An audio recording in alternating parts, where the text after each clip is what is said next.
अपने नंगई का परिचय दिया। कांग्रेस नंगी पार्टी है, उसका नंगई का जो है इससे बड़ा क्या सबूत हो सकता है। इस तरह की घटिया हरकत घटिया पार्टी कर सकती है।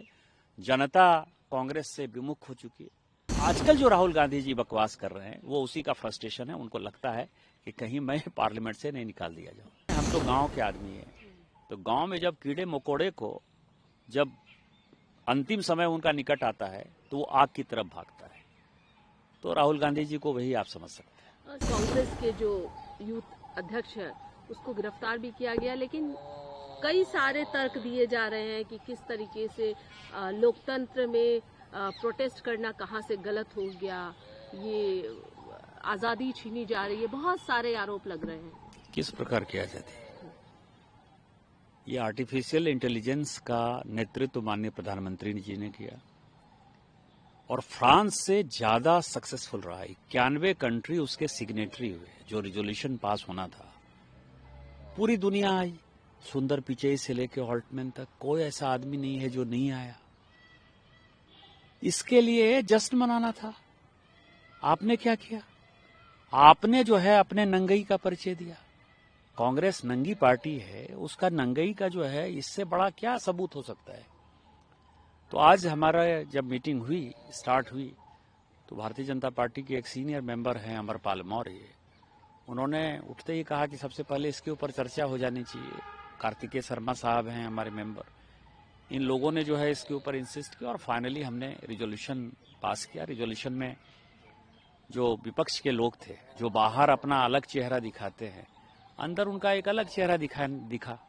लेकिन ये रिजोल्यूशन पास हुआ और हमने प्रधानमंत्री जी को प्रेज किया। जो 200 बिलियन की इन्वेस्टमेंट कमिट की है गूगल ने और अंडर सी केबल जो यूएसए तक जाएगा, उसके लिए हमने प्रेज किया माननीय प्रधानमंत्री जी को, सक्सेसफुल एआई समिट के लिए। और जिन लोगों ने उत्पात मचाया उनको हमने कंडेम किया। दूसरा सवाल यह है कि ये पहली बार की ये घटना नहीं है। जब नैम का समिट हुआ था 1983 में, तो इंदिरा जी ने अटल बिहारी वाजपेयी जी को नहीं बुलाया था। उसके बावजूद भी अटल बिहारी वाजपेयी जी उनसे मिलने के लिए गए थे, एक श्रोता के तौर पर गए थे। कॉमनवेल्थ गेम में जब पूरी दुनिया यहाँ आई, भारतीय जनता पार्टी उसी वक्त से पार्लियामेंट, आपको पता है कि हम आंदोलन कर रहे थे कि इसमें इतना बड़ा करप्शन हुआ, लेकिन हम सभी कॉमनवेल्थ गेम में जो है शरीक होने के लिए गए। और शरीक ही होने के लिए नहीं गए, हमने जो है जब आंदोलन करना था, तो जब 14 मार्च को ये खत्म हो गया, उसके बाद हम लोगों ने जो है इसका आंदोलन किया। तो भारतीय जनता पार्टी को ये पता है कि देश के अंदर की बात देश में कैसे रहनी है, विदेशियों के साथ कैसे व्यवहार करना है, दुनिया के लोगों के साथ कैसे व्यवहार करना है। इस तरह की घटिया हरकत घटिया पार्टी कर सकती है। जनता कांग्रेस से विमुख हो चुकी है। जनता को पता है कि ये किस तरह से देश को तोड़ने वाली ताकतों के साथ, सोरोस फाउंडेशन के साथ मिलकर इस तरह की घटना को अंजाम दे रहे हैं। चीन का पूरा भूभाग नेहरू जी ने 38,000 वर्ग स्क्वायर किलोमीटर जो है चाइना को सौंप दिया, भारत का अपना भूभाग 1962 के युद्ध में। और इनको पाकिस्तान तोड़ दिया। पाकिस्तान एक अलग देश बन गया। 370-35 के कारण हमारा कुछ भूभाग जो है कश्मीर का आज भी उनके पास है। तिब्बत हमारा कभी पड़ोसी हुआ करता था, उसको चाइना को सौंप दिया। तो जो जितने प्रकार की समस्याएं हैं, उन समस्याओं के जड़ में वो हैं। आज भी आप समझिए कि भिंडरावाला के पैदा होने के बाद आज भी पंजाब अशांत है। छोटी सी चिंगारी होती है और पंजाब में कोई घटना हो जाती है। तो मुझे लगता है कि जो हमने सब्सटेंसिव मोशन दिया है उस पर इन सारे सबूतों के साथ मैं, यदि स्पीकर साहब अलाउ करेंगे, तो मैं अपनी बातों को रखूंगा, स्पष्टता के साथ रखूंगा। और आजकल जो राहुल गांधी जी बकवास कर रहे हैं वो उसी का फ्रस्ट्रेशन है। उनको लगता है कि कहीं मैं पार्लियामेंट से नहीं निकाल दिया जाऊं। तो आपको लगता है ये सब्सटेंसिव मोशन आपने जो दिया है उसी की वजह से इतनी नाराजगी हो रही है? आज भी उन्होंने बहुत कुछ बोला। 100% यही है। वो क्या है कि आपको पता है ना, हम तो गांव के आदमी हैं, तो गांव में जब कीड़े मकोड़े को जब अंतिम समय उनका निकट आता है तो वो आग की तरफ भागता है। तो राहुल गांधी जी को वही आप समझ सकते हैं। सर, वो कह रहे थे कि हिंदुस्तान के इतिहास में ऐसा पहली बार हुआ है जब लीडर ऑफ अपोजिशन को बोलने नहीं दिया गया। किस तरीके से चाइना घुसपैठ कर रहा है। जनरल नरवाने की बुक का हवाला दिया आपको पता है कि 1947 में पहली बार इस देश में सरकार बनी, 1952 में पहली बार चुनाव हुए, 25 साल तक 1977 तक विपक्ष के नेता का कोई पद नहीं था। 25 साल तक ये जब जनता पार्टी की सरकार आई, भारतीय जनता पार्टी की सरकार आई, तो हमने ये तय किया कि भैया ऐसे काम नहीं चलेगा, लीडर ऑफ द अपोजिशन भी कोई होना चाहिए, उसका कोई वैल्यू होना चाहिए। ये क्या किस तरह की बातें करते हैं? संविधान को खत्म करने वाले स्वर्ण सिंह की कमेटी की रिपोर्ट के आधार पर उन्होंने राष्ट्रपति के अधिकार को खत्म कर दिया, संविधान को खत्म कर दिया, सारे अपोजिशन को जेल में भेज दिया। कभी आपने देखा है कि पूरे के पूरे संविधान को चेंज कर दिया और सारे अपोजिशन के नेता जो है जेल में हो? चाहे वो मधु लिमिये जी जेल में थे, चाहे अटल बिहारी वाजपेयी जी जेल थे, लालकृष्ण आडवाणी जी जेल में थे, चंद्रशेखर जी को अपने पार्टी के लोगों को जेल में डाल दिया।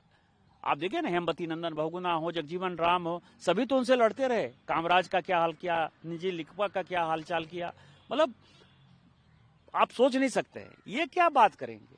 ये सोच हुए खा के बिल्ली चल रही हज को। कांग्रेस का कोई इतिहास ही नहीं है, उनको कुछ नहीं आता है। राहुल गांधी जी को कोई जानकारी नहीं है। उनसे पूछिए कि 1952 से लेकर 1977 तक कहीं लीडर ऑफ द अपोजिशन था?